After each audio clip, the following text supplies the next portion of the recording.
Hi everybody, my name is Dylan Cawthorn and I am the foreperson of the Repair Cafe in Odense.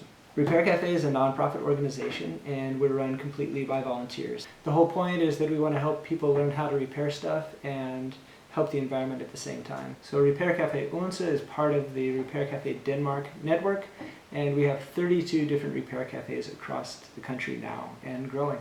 So it's really a movement that's starting to take hold. The purpose of this video is to tell you about our performance in 2019 and to tell you about what our plans are for 2020. So I'm gonna describe this in kind of like three main categories. The first one is about environmental impact, the second one is about social impact, and then the third one is about the financial impact. Environmental impact, we didn't track our repairs as well this year as we have in the past. So these are pretty rough numbers, but I'm guessing based on the number of events that we had, that we saved somewhere around a half a ton of CO2, give or take, maybe a little bit more. We held approximately one event per month. These days we've been doing it the last Sunday of every month in the harbor, and that seems to have worked out pretty well. We really appreciate everybody that's been supporting us, all the people that come to events, all the people that are following us on social media. We have somewhere around 1,500 followers on social media, so we really appreciate that support. We also appreciate the financial support, so the municipality has been very kind and generous in supporting our projects, especially in 2019, and so we want to say thanks to them and to the citizens of Odense, because ultimately it's you that's helping us. We have quite a few active volunteers in this past year. We had somewhere around 10. There's maybe 20 or 30 total, and then people kind of come and go as they like when they have time. And we also have a very diverse group of people, so we have people from ages of 20s, 30s, high 30s, like me, and then people all the way into their 60s, so a very diverse group of volunteers.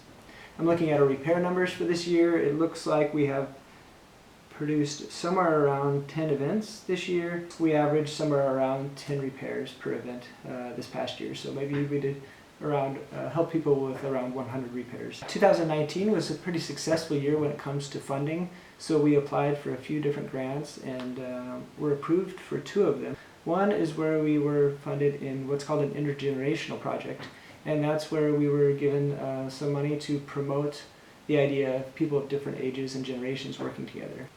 We also got support for an urban garden project. So this is something that's going to take place down in the harbor, and the idea is that we'll actually create a small vegetable garden, and we're really excited to open that up to people in the community. So each person can sort of like get a small garden plot and then grow some organic vegetables. We also have been a little bit active in the political realm. This past year, in 2019, we had a visit from the mayor, and we got a chance to ask him some questions about what he thought about sustainability within the context of this municipality and what his plans were for moving forward, giving him some suggestions on what he could do differently or how we could improve. And that's really exciting because these kind of systemic changes are what's going to make a big difference. We also started in 2019 an initiative called Sustainability Talks.